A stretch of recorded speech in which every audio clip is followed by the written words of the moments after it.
కొలసైలోకి రాసిన పత్రిక 4వ అధ్యాయము 5వ వచనం నేనే చదువుతాను, చిత్తగించండి. సమయమును పోనీయక సద్వినియోగము చేసుకొనుచు సంఘమునకు వెలుపటి వారి ఎడల జ్ఞానము కలిగి నడుచుకొనుడి. మళ్ళీ చదువుతున్నాను. సమయమును పోనీయక సద్వినియోగము చేసుకొనుచు సంఘమునకు వెలుపటి వారి ఎడల జ్ఞానము కలిగి నడుచుకొనుడి. ప్రతి మనుషునికి ఎలాగూ ప్రత్యుత్తరం ఇయ్యవలెనో అది మీరు తెలిసికొనుటకై మీ సంభాషణ ఉప్పు వేసినట్లు ఎల్లప్పుడూ రుచిగలదిగాను కృపాసహితముగాను ఉండనీయుడి. ఈ సమయమును పోనీయక సద్వినియోగం చేసుకొనుచు అనే మాట కొలసై పత్రిక 4వ అధ్యాయం 5వ వచనంలో మాత్రమే కాదు, ఎఫెసీ పత్రిక 5వ అధ్యాయం 17వ వచనంలో కూడా ఉంది. అక్కడ కూడా దినములు చెడ్డవి గనుక సమయమును పోనీయక సద్వినియోగము చేసుకొనుచు అజ్ఞానుల వలె కాక జ్ఞానులుగా ఉండునట్లు జాగ్రత్తగా చూచుకొనుడి. ఇందు నిమిత్తము సమయము సద్వినియోగమగు నిమిత్తము మీరు అవివేకులు కాక ప్రభు యొక్క చిత్తం ఏమిటో గ్రహించుకోండి అన్నాడా? రైట్. సమయమును పోనీయక సద్వినియోగం చేసుకొనుచు అనే ఈ మాట యాజ్ ఇట్ ఈజ్గా ఎలానే ఈ 2 చోట్ల ఉంది. చిన్న చిన్న మార్పులతో చాలా చోట్ల ఉంది. అర్థమైందా? ఇక కాలమైనదని తెలుసుకొని మెళకువగా మీరు ఉండి ఆయన రాకకు ఆయత్తపడాలి అంటాడు తెస్సలోనిక 5లో. మరో చోట అంటాడు కొరింథీ పత్రికలో, అన్నిటి అంతము సమీపించి ఉన్నది, క్లైమాక్స్కి వచ్చామంటాడు. మళ్ళా మరో చోట అంటాడు, ప్రసంగిలో కూడా ఈ విషయాన్ని ప్రస్తావిస్తాడు, టైం. ఇలాగా సామెతల్లో కూడా మాట్లాడతాడు కాల విలువను గురించి. మీరు బైబిల్ని పరిశీలిస్తే టైంని గురించి ఎన్నో పర్యాయాలు దేవుడు మనల్ని హెచ్చరిస్తున్న సంగతి మన ముందు ఉంటుంది. యేసు ప్రభువారు తన శిష్యులతో కూడా అనేక పర్యాయాలు కాల విలువను గురించి మాట్లాడాడు. పగలు 12 గంటలు ఉన్నాయి, అప్పుడు మనం పని చేయాలి. రాత్రి వస్తుంది కనుక రాత్రిలో ఎవడూ పని చేయడు అని ప్రభు మాట్లాడాడు. నేను ఇక్కడే కాదు, సమీప గ్రామముల్లో కూడా నేను ప్రకటించాల్సిన అవసరత ఉంది, ఇందుకోసమే కదా నేను వచ్చి తిని అంటాడు. అక్కడ దానికి పైన అంటాడనమాట, పగలు 12 గంటలు ఉన్నాయి, మనం పని చేయాలి, రాత్రి వచ్చింది అప్పుడు ఎవడు పని చేయలేడు. ప్రసంగిలో ఎక్కడ అంటాడంటే, దుర్దినములు రాకముందే, తేజస్సునకు సూర్యచంద్ర నక్షత్రాదులకు చీకటి కమ్మకముందే, వాన వెలసిన తర్వాత మరలా రాకముందే, ఈ దినముల యందు ఇప్పుడు ఉన్న ఈ సమయమందు నాకు సంతోషము లేదు, ఈ దినముల యందు సంతోషము లేదని నీవు చెప్పు సంవత్సరములు రాకముందే నీ బాల్య దినముల యందే నీ సృష్టికర్తను స్మరణకు తెచ్చుకోవని ప్రసంగి గ్రంథం 12వ అధ్యాయము 1వ వచనం నుంచి చదివితే మీకు దొరుకుతుంది. ఇప్పుడు కొన్ని వచనాలు చెప్పేశాను వెంటనే ఎక్కడెక్కడ ఈ టైం టచ్ చేశాడనేది జస్ట్ మచ్చుతునగలా కొన్ని, ఇంకా చాలా ఉన్నాయి. పరమగీతంలో కూడా అంటాడు, దేశములో పావురస్వరము వినబడుచున్నది, పిట్టలు కోలాహలము చేయుచున్నవి, మన ద్రాక్ష తోటలు ద్రాక్ష చెట్లు పూత పట్టి సువాసన నిచ్చుచున్నవి. నా పావురమా, బండ సందులలో ఎగురు నా పావురమా, పేటు బీటలను ఆశ్రయించు నా పావురమా, నీ స్వరము మధురము, నీ ముఖం మనోహరము, నీ స్వరము నాకు వినబడనిమ్ము, నీ ముఖము నాకు కనబడనిమ్ము. అదిగో ద్రాక్ష తోటలు పూత పట్టి సువాసననిస్తున్నాయి. చూసారా? అక్కడ కూడా ఏమంటున్నాడు, ఇదిగో దేశంలో ఇలాంటి క్లైమేట్ వచ్చేసింది, ఇదిగో సమయం వచ్చేసింది, ఇది చాలా ప్రాముఖ్యమైన సమయం అని అక్కడ పిలుస్తున్నాడు. ఈ విధంగా మీరు బైబిల్లో వెతుక్కుంటే అనేక చోట్ల సమయాన్ని గురించి దేవుడు నొక్కి నొక్కి నొక్కి నొక్కి మాట్లాడాడు. ఎందుకో చెప్తా. భూమి మీద ఉన్నటువంటి వస్తు సామాగ్రి ఒకవేళ పోతే మనం సంపాదించుకోవచ్చు. భూమి మీద ఇతరత్ర ఏవైనా పోతే కష్టపడి మరి కొంతకాలం తిప్పలబడి కోల్పోయిన వాటిని తిరిగి పొందవచ్చు. ఒకసారి జార విడుచుకుంటే, ఒకసారి పోగొట్టుకుంటే మళ్ళీ ఎప్పటికీ మనకి తిరిగి రానిది ఏదన్నా ఉంది అంటే అందులో నెంబర్ 1లో వచ్చేది సమయం. సమయం ఏంటన్నయ్య, ప్రాణం కూడా కదా, ప్రాణం పోతే తిరిగి రాదు కదా అంటారేమో. ఓకే, సమయం కంటే కూడా ప్రాణం గొప్పది అన్నట్టు ఉంటుంది, కానీ కాదు. ప్రాణం పోయినా తిరిగి వచ్చిద్ది, అంతే కదా. భక్తులు తిరిగి పునరుద్ధానం చెందుతారు, భక్తిహీనులు కూడా. మన దేహం కోల్పోయినా మళ్ళీ దేహం వస్తుంది, ప్రాణం పోయినా మళ్ళీ ప్రాణం వస్తుంది. మన ఆత్మ అయితే ఎప్పటికీ శాశ్వతంగానే ఉంటుంది. కానీ భూమి మీద మనం ప్రస్తుతం అనుభవిస్తున్న ఈ టైం మాత్రం దాటిపోయిందంటే, దీన్ని కానీ మనం సరైన రీతిలో సద్వినియోగం చేసుకోలేదంటే ఈ టైం మాత్రం నీకు ఇక ఎన్నడూ రాదు.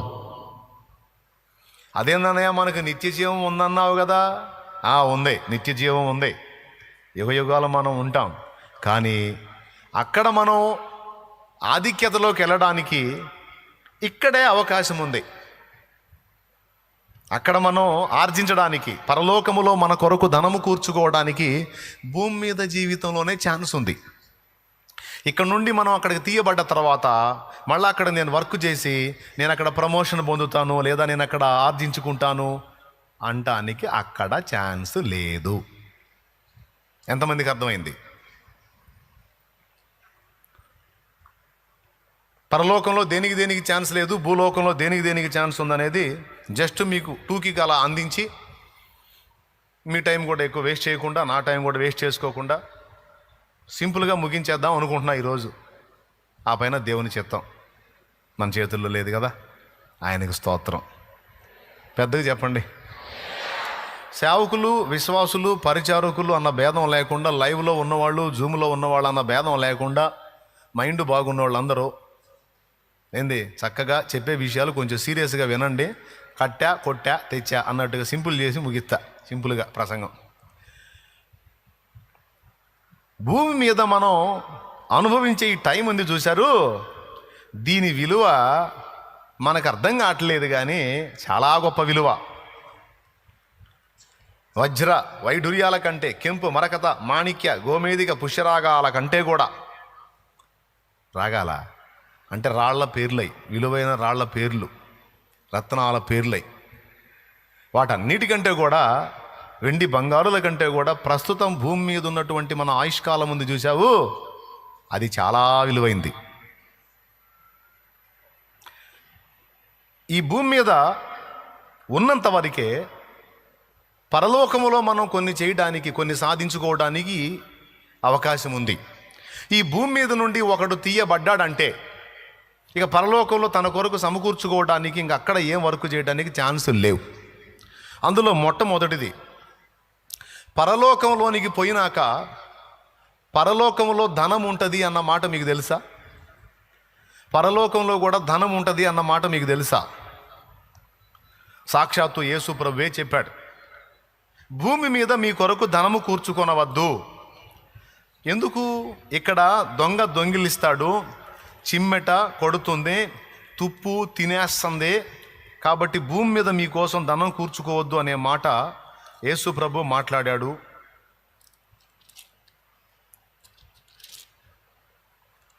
మీరు తీసి చూసుకుంటే ఇబ్బంది లేదు, నేను చూపిమంటే చూపిస్తాను, చిన్నగా దేవులాడుకొని ఎట్లా కష్టపడి.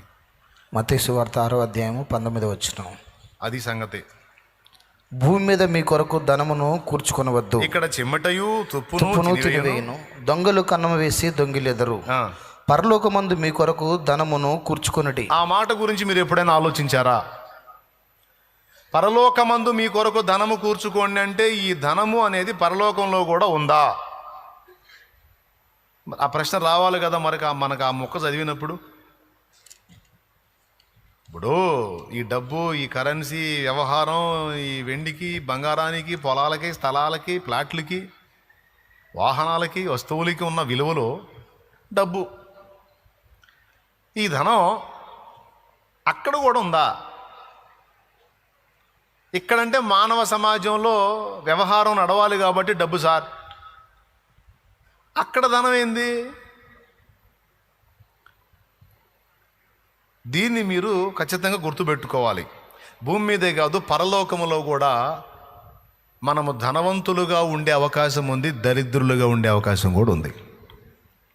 దేవునికి స్తోత్రం, హల్లెలూయా. భూమి మీద చూడండి, ధనవంతులు ఉన్నారు, దరిద్రులు ఉన్నారు, కాస్త మధ్యతరగతి వాళ్ళు కూడా ఉన్నారు. దారిద్ర్యపు రేఖకు దిగువన ఉన్నోళ్ళు ఉన్నారు, ఎగువన ఉన్నోళ్ళు ఉన్నారు, అసలు దాని జోలికే పోకుండా ఎక్కడో ఉన్నత స్థితిలో ఉన్నోళ్ళు ఉన్నారు. ఇప్పుడు భూమి మీద ఉన్న వాళ్ళని 4 వర్గాలుగా విభజిద్దాం. దారిద్ర్య రేఖకు దిగువన ఉన్నోళ్ళు అంటే కడు బీదలు, మధ్యతరగతి వాళ్ళు, కాస్త సంపన్నులు, బాగా సంపన్నులు, 4 వర్గాలు. స్తోత్రం. ఇప్పుడు పల్లెటూళ్ళల్లో 100 ఎకరాల పొలాలు ఉన్నవాళ్ళు ఉంటారు. సిటీలలో ఇప్పుడు ఒక సినిమా నటుడు ఉన్నాడు, చనిపోయాడు ఆయన. ఆయనకి చెన్నైలోనే ఒక మెయిన్ బజార్లో దాదాపు 50 బిల్డింగులు ఉన్నాయంట. ధనవంతుడా కాదా? 50 బిల్డింగులు చెన్నైలో మెయిన్ రోడ్డుకి. ఎన్ని బిల్డింగులు? అప్పుడు ఆయన ధనవంతుడా దరిద్రుడా? ధనవంతుడు. కానీ అంబానీ కంటేనా? కాదుగా, అది ఇంకా ఎక్కువ కదా. కాబట్టి మహాధనవంతులు ఉన్నారు, ఒక మోస్తరు ధనవంతులు ఉన్నారు. అటు ధనవంతులు కాకుండా ఇటు దరిద్రులు కాకుండా ఇందులో మనం అందరం ఉన్నాము, అవునా? మధ్య రకం ఉన్నారు, అది మధ్య తరగతి కుటుంబాలు అంటే అది. వాళ్ళు దరిద్రులు కాదు, ధనవంతులు కాదు. ఈ మూడిటికి కింద కడు బీదలు ఉన్నారు. 4 వర్గాలుగా విభజించాను. ఇప్పుడు ఇక్కడ ఎలా 4 కేటగిరీస్ ఉన్నాయో రేపు పరలోకంలో కూడా ఇలానే ఉంటాయని మీకు తెలుసా?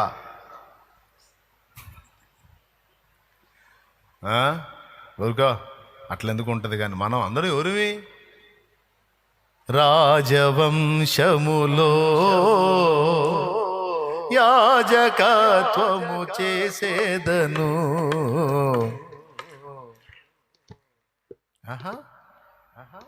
మనం రాజులైన యాజకులం. రాజులంటే ఏంది అని కదా ఉంది. కానీ పరలోకంలో కూడా ఈ కేటగిరీస్ ఉన్నాయన్నది లేఖనం స్పష్టంగా చెప్తున్న మాట. ఫర్ ఎగ్జాంపుల్, ఒకడు యేసు ప్రభు నిజమైన దేవుడని ఒప్పుకొని మారు మనసు పొంది పాపక్షమాపణ నిమిత్తం బాప్తిజమం పొంది వాడు చచ్చిందాకా యేసు ప్రభువుని వదిలిపెట్టకుండా ఇంకొక దాని వైపుకి వెళ్లకుండా ప్రభువులో స్థిరంగా నిలబడి ఆయన అడుగుజాడలను అనుసరించి కాస్త నడుస్తూ చిన్నగా ప్రభు మార్గంలో స్థిరపడి ముందుకు సాగాడు అనుకో, ఖచ్చితంగా పరలోకం చేరతాడు, డౌటే లేదు అందులో. ప్రభువుని విసర్జించనంత వరకు ఒకడికి పరలోకం గ్యారంటీ.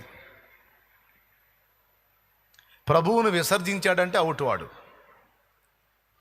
యేసు ప్రభు నా రక్షకుడు, ఆయన రక్తంలో నాకు పాపక్షమాపణ ఉంది, ఆయన నా నిజమైన దేవుడు, నాకే కాదు లోకం మొత్తానికి ఆయనే నిజమైన దేవుడు, చచ్చినా బతికినా ఉన్నంత వరకు, ఊపిరి ఉన్నంత వరకు ఇదే, దీనిలో మాత్రం ఇక రాజీ లేదు అని ఒక వ్యక్తి సిద్ధపడి అలా నిలదొక్కినంత వరకు వాని రక్షణకు డోకా లేదు.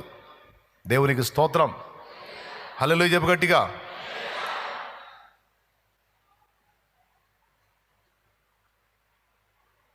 ఓకేనా?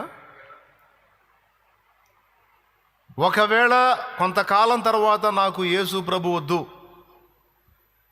ఏం యేసు ప్రభు, ఆయన రక్షణ ఆయన దగ్గరే ఉంచుకో. మొన్న ఎవరో ఒక ఆమె అంటుంది, ఎక్కడో తగిలింది నాకు ఆ వీడియో, మీ రక్షణ వద్దు, మీ యేసు ప్రభు వద్దు, మీ ప్రార్థన వద్దు, ఏమీ వద్దు.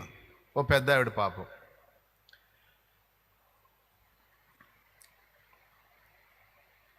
మళ్ళీ ఆమె చెబుతుంది, కొన్ని సంవత్సరాలు నేను చర్చికి వెళ్ళాను, ప్రార్థనలు చేశాను, యేసు ప్రభుని సేవించాను అని చెప్తుంది.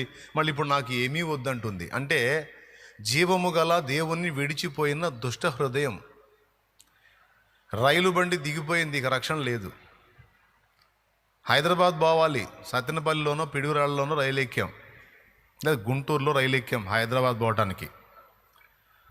రైల్లో ఉన్నంత వరకు నువ్వు బాత్రూమ్ కాడ కూర్చున్నావో, లేకపోతే వాకిట్లో కూర్చున్నావో, లేకపోతే ఫుల్ అయిపోయి మధ్యలో కూర్చున్నావో, లేకపోతే సీటు దొరికి సీట్లో కూర్చున్నావో, ఏసీ కంపార్ట్మెంట్లో కూర్చున్నావో, ఎక్కడ కూర్చున్నావో, మొత్తానికైతే రైల్లో ఉన్నావు. రైల్లో ఉన్నంత వరకు నువ్వు హైదరాబాద్ పోయేది గ్యారంటీ. నల్గొండ దగ్గర దిగి వెళ్ళిపోయావు అనుకో, రైలు అయితే హైదరాబాద్ పోయిద్ది కానీ నువ్వు మాత్రం నల్గొండలోనే తిరుగుతుంటావు. స్తోత్రం. ఎంతమందికి అర్థమైందా ఎలారా? అది యేసు ప్రభువులో నువ్వు ఉన్నంత వరకు నువ్వు కాపాడబడతావు, నిత్య జీవానికి వారసత్వాన్ని పొందుకుంటావు. యేసు ప్రభువుని వదిలిన నాడు ఇక నీ పని అయిపోయినట్టే. అందుకే చెప్తున్నా, యేసును వదలొద్దు అని. ఇకపోతే ఈ మాట అసలు ఎందుకు చెప్పుకున్నాం?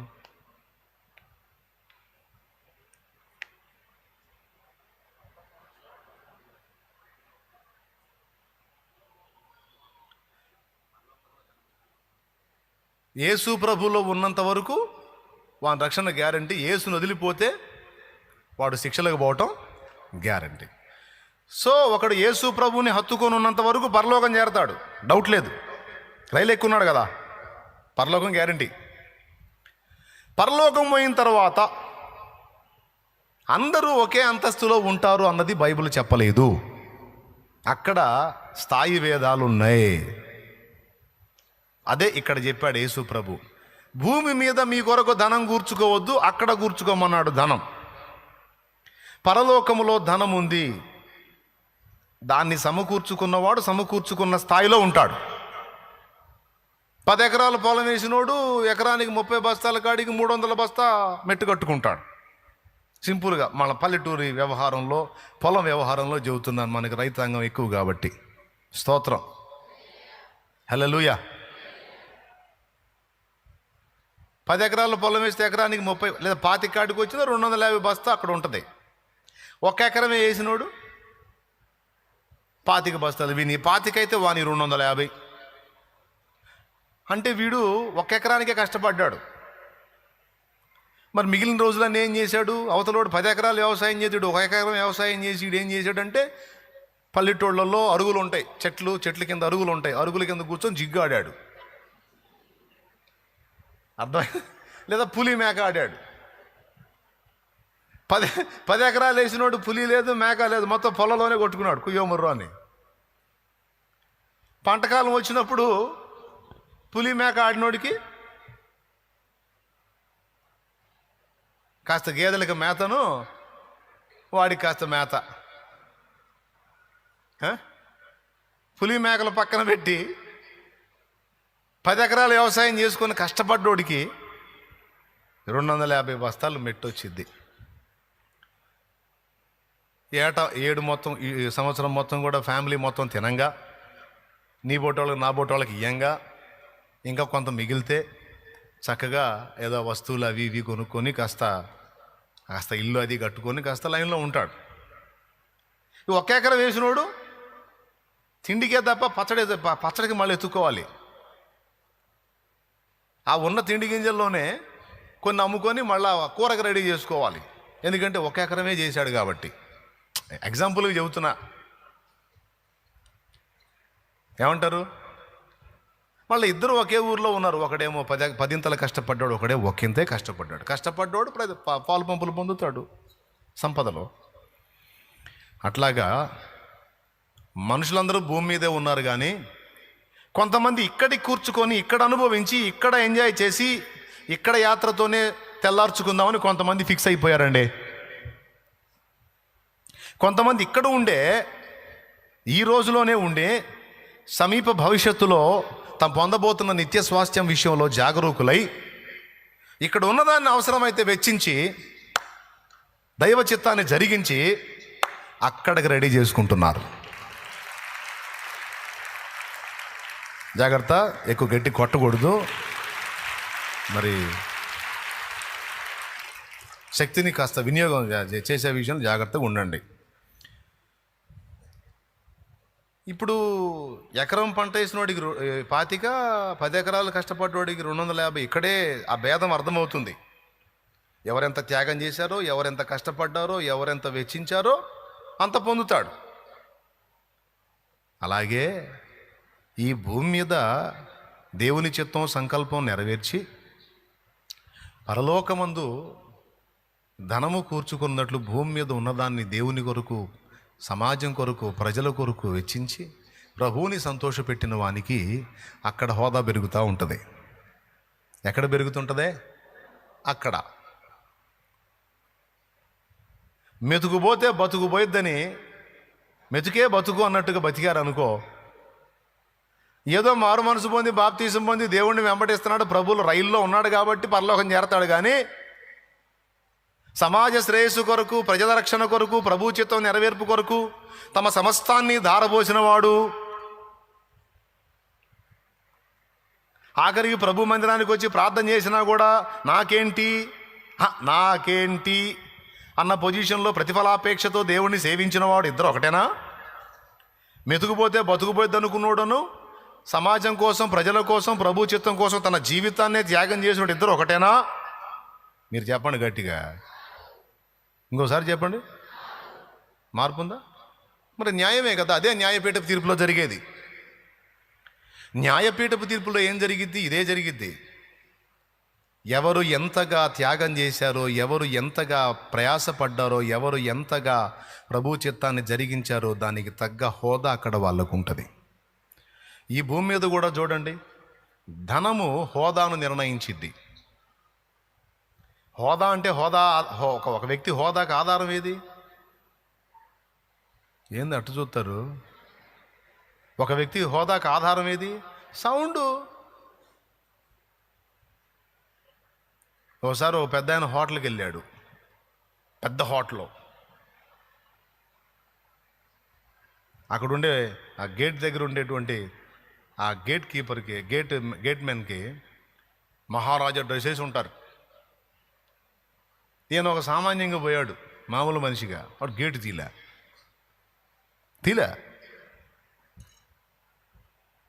వెళ్ళండి. ఏంటి లోపలికి వెళ్ళాలయా, పెళ్ళి జరుగుతుంది, కాదులే వెళ్ళు అన్నారు. ఇదే మనిషి మళ్ళీ పోయి కాలినడకను వస్తేనేమో లోపల రానిలే, మళ్ళీ పోయి కొంచెం బట్టలు మార్చుకొని అఫీషియల్గా వచ్చి కారు దిగాడు. వాడు అక్కడి నుంచి వచ్చి సార్ అని చెప్పి లోపలికి తీసుకొని పోయాడు. ఇక్కడ మనిషి ముఖానికి కాదు, ఎక్కిన కారుకి, వేసుకున్న బట్టకి. అదే మనిషి మళ్ళా చూసారా? ఇప్పుడు ఒకటి హోదాని భూమి మీద ఏది నిర్ణయం చేసింది, ఏది డిసైడ్ చేసింది చెప్పు? పైసా, డబ్బు.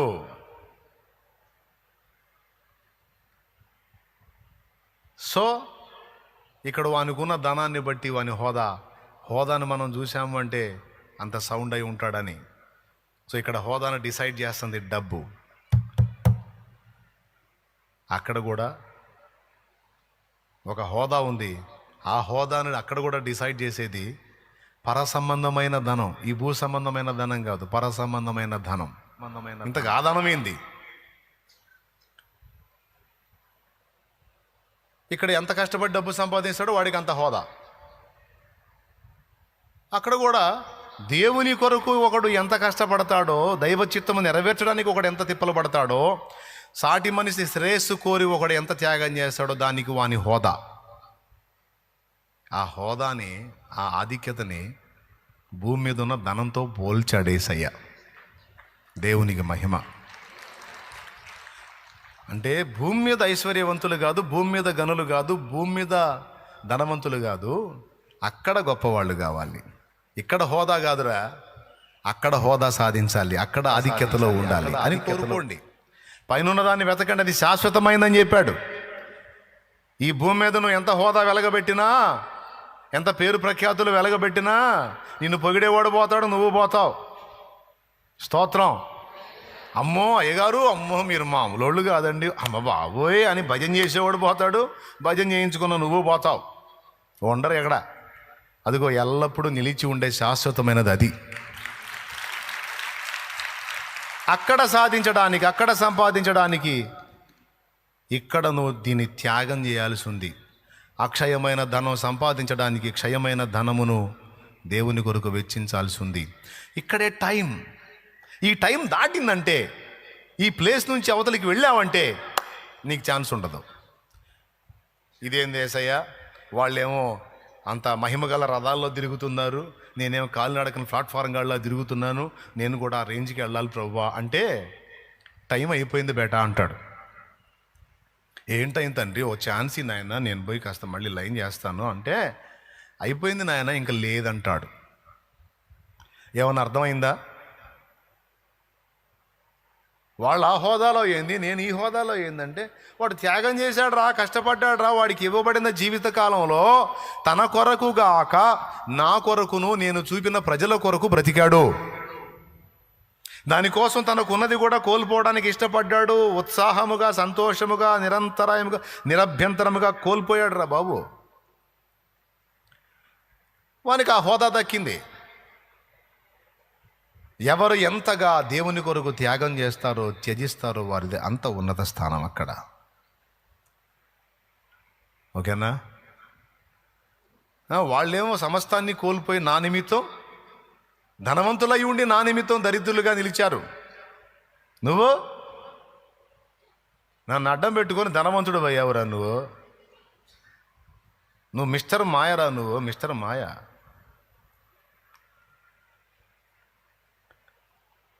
అంతా మాయరా. నన్ను అడ్డం పెట్టి నువ్వు పైసలు సంపాదించావురా. నువ్వు నా కోసం సమస్తం కోల్పోయిన వాళ్ళు ఎక్కడా? నన్ను అడ్డం పెట్టి పైసలు సంపాదించిన నువ్వెక్కడా? కాబట్టి నీది వాడిది ఒక హోదా ఎట్లయిద్దిరా? కాబట్టి నువ్వు ఎక్కడే, వాళ్ళు అక్కడే. అట్లయితే ప్రభా నేను దిద్దుకుంటాను తండ్రి, ఒక ఛాన్స్ నాకు ఇవ్వయ్యా, ఒక అవకాశం నాకు ఇయ్యా అంటే అయిపోయింది ఆ టైం అంటాడు. ఉందా మళ్ళీ ఛాన్స్? ఉందా? ఉంటే చెప్పండి, నేను కూడా నేర్చుకుంటా. ఈ యాత్ర అయిపోయినాక మళ్ళా ఛాన్స్ ఇస్తాడా అంటే ఇక్కడ ఉన్నంత వరకే నువ్వు త్యాగం చేసిన దానికి, నువ్వు ఆత్మల కోసం కష్టపడ్డ దానికి, నీకున్న శక్తి, నీకున్న జ్ఞానం, నీకున్న ఆయుష్, నీకున్న బలం, నీకున్న డబ్బు, నీకున్న సమస్తము దేవుని కొరకు, పరిచర్య కొరకు, ఆత్మల రక్షణ కొరకు వెచ్చించడానికి ఈ భూమి మీద ఉన్న ఈ టైమే టైం. ఇక్కడ దాటి అవతలికి వెళ్ళావా, నో ఛాన్స్.